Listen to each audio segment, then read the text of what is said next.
per chi ama il francese.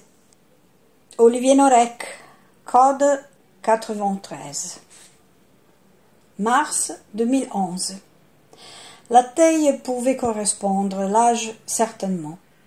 Quant au physique, il était difficile d'être affirmatif. Le vieux Simon décrocha son téléphone et avec toutes les précautions nécessaires pour ne pas faire naître trop d'espoir, annonça « J'ai peut-être une piste ».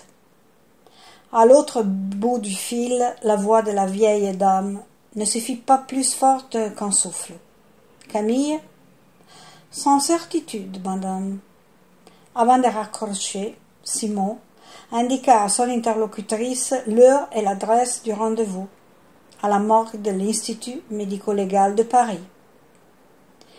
Découverte à moitié nue, sans vie et sans identité, dans un squat de la commune de Lila en Seine-Saint-Denis, elle devait avoir 20 ans, au maximum.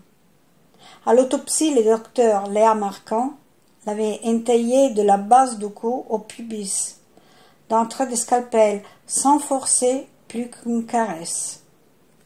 Dans son corps ouvert se lisaient les effets d'une consommation abusive de drogue et d'alcool, ainsi que le résultat des relations sexuelles si violentes qu'on ne pouvait les imaginer consenties. Jamais auparavant, dans sa carrière de médecin légiste, elle n'avait utilisé l'expression de délabrement périnéal massif.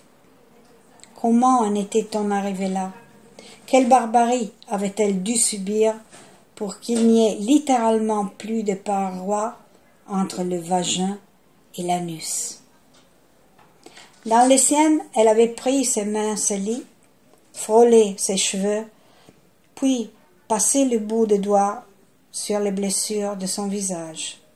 Elle avait regardé alentour, car ces choses-là ne se font pas. Elle avait ôté ses gants en latex et recommencé les mêmes gestes. Elle s'était laissée aller au pire des mots de son métier, l'empathie.